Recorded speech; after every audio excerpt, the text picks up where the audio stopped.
Trump প্রশাসনের দ্বিতীয় মেয়াদে নতুন করে ভ্রমণ নিষেধাজ্ঞার বিষয়ে পর্যালোচনা চলছে। বিষয়টি ৪৩টি দেশের নাগরিকদের ভ্রমণকে প্রভাবিত করতে যাচ্ছে। ট্রাম্পের প্রথম মেয়াদের নিষেধাজ্ঞার তুলনায় অনেক বিস্তৃত হবে। প্রস্তাবটির সাথে সম্পর্কিত কর্মকর্তাদের মতে পরিকল্পনার আওতায় দেশগুলোকে ৩টি স্তরে ভাগ করা হয়েছে, যার মধ্যে সবচেয়ে কঠোর স্তরে অর্থাৎ রেড লিস্টে ১১টি দেশের নাগরিকদের সব ধরনের ভ্রমণ নিষিদ্ধ করা হবে। এটা কার্যকর হলে মিলিয়ন মিলিয়ন মানুষ ভ্রমণ নিষেধাজ্ঞার আওতায় আসবে। এছাড়া অভিবাসন ও জাতীয় নিরাপত্তা বিষয়ে আরও তীব্র বিতর্ক তৈরি হবে।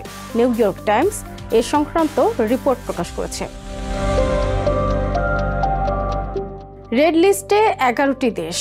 খসড়া রেড লিস্টে আছে Afghanistan, Bhutan, Cuba, Iran, Libya, north Korea, Somalia, Sudan, Syria, Venezuela এবং ইয়েমেন। এসব দেশের নাগরিকদের জন্য সম্পূর্ণ প্রবেশ নিষিদ্ধ হতে পারে। এই নিষেধাজ্ঞার পেছনে প্রধান কারণ হিসেবে সন্ত্রাসবাদের আশঙ্কা, মানবাধিকার লঙ্ঘন এবং কূটনৈতিক সম্পর্কে টানাপোড়েন উল্লেখ করা হয়েছে। তবে পররাষ্ট্র বিষয়ক বিশ্লেষকরা মনে করেন রেড লিস্টে ভুটানের মতো দেশকে রাখা ঠিক হয়নি। অরেঞ্জ লিস্টে ১০ দেশের নাম।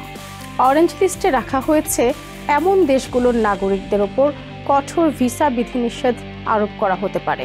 পুরোপুরি নিষেধাজ্ঞা কার্যকর না হলেও অভিবাসী ও পর্যটক ভিসা উল্লেখযোগ্যভাবে সীমিত হতে পারে। ধনী ব্যবসায়ীদের প্রবেশের অনুমতি দেওয়া হলেও সকল আবেদনকারীকে ব্যক্তিগত সাক্ষাতের মাধ্যমে ভিসা অনুমোদন করতে হবে। এই তালিকায় অন্তর্ভুক্ত দেশগুলো হলো Belarus, Eritrea, Haiti, Laos, Myanmar, Pakistan, Russia, Sierra Leone, South Sudan এবং তুর্কমেনিস্তান। রাশিয়ার অন্তর্ভুক্তি উল্লেখযোগ্য, কারণ ট্রাম্প প্রশাসন এর আগে মস্কোর সাথে সম্পর্ক উন্নয়নের চেষ্টা করে। সমালোচকদের মতে এটি হয়তো রাশিয়ার উপর কঠোর অবস্থান দেখানোর একটি কৌশল বা কূটনৈতিক আলোচনার অংশ হতে পারে। ইয়েলো লিস্টে আছে ২২ দেশ।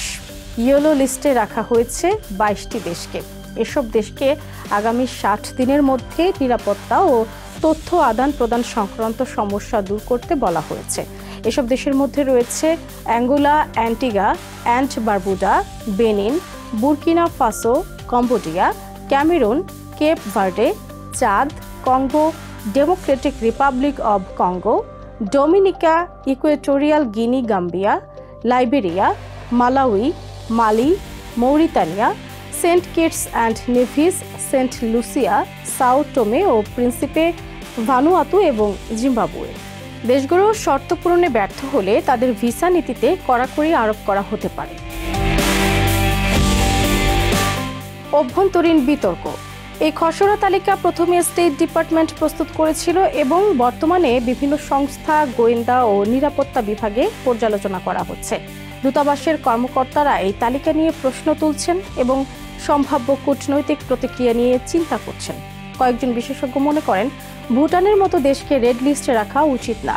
ভারত ও চায়নার মাঝখানে অবস্থিত বৌদ্ধ সংখ্যাগরিষ্ঠ ছোট দেশ ভুটান এর আগে ভ্রমণ নিষেধাজ্ঞায় অন্তর্ভুক্ত ছিল না। ভেনেজুয়েলাকে রেড লিস্টে অন্তর্ভুক্ত করা হলে চলমান কূটনৈতিক প্রচেষ্টাকে জটিল করে তুলতে পারে। আমেরিকা এরই মধ্যে নিষেধাজ্ঞা শিথিল করা এবং অভিবাসন চুক্তি নিয়ে ভেনেজুয়েলার সাথে আলোচনা চালিয়ে যাচ্ছে। নতুন নীতি হয়তো সেই আলোচনাকে ব্যাহত করতে পারে। আইনি ও রাজনৈতিক দিক। এই নীতিতে ট্রাম্পের প্রথম মেয়াদে চালু করা ভ্রমণ নিষেধাজ্ঞা আবারও ফিরে এসেছে।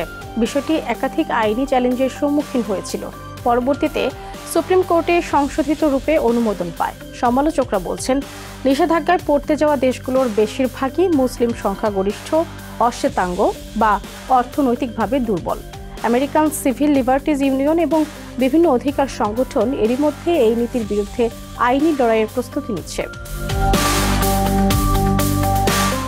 ২০২১ সালে দায়িত্ব নেওয়ার পর প্রেসিডেন্ট জো বাইডেন ভ্রমণ নিষেধাজ্ঞা বাতিল করেছিলেন এবং এই উদ্যোগকে জাতীয় বিবেকের কলঙ্ক বলে অভিহিত করেছিলেন তিনি। বর্তমান প্রস্তাবে সেই নিষেধাজ্ঞা পুনঃপ্রবর্তন ও সম্প্রসারণের পরিকল্পনা করা হয়েছে, জাতীয় নিরাপত্তা, সন্ত্রাসবাদ এবং অভিবাসন অপব্যবহারের দোহাই দিয়ে। এই প্রস্তাবের পক্ষে আছেন অনেকেই। সমর্থকরা বলছেন আমেরিকাকে সম্ভাব্য হুমকি থেকে রক্ষা করার জন্য এই উদ্যোগ জরুরি। বিরোধীরা মনে করেন ভোটারদের সমর্থন ধরে রাখার জন্য এটা ট্রাম্পের একটি রাজনৈতিক পদক্ষেপ। কর্মকর্তারা এখনো স্পষ্ট করেননি বিদ্যমান ভিসা বা গ্রিন কার্ডধারীদের এই নিষেধাজ্ঞার আওতার বাইরে রাখা হবে কিনা অথবা তাদের নথিপত্র বাতিল করা হবে কিনা। প্রস্তাবটি এখনো পর্যালোচনার মধ্যে রয়েছে এবং স্টেট ডিপার্টমেন্ট শিগগিরই হোয়াইট হাউসের চূড়ান্ত প্রতিবেদন জমা দেবে।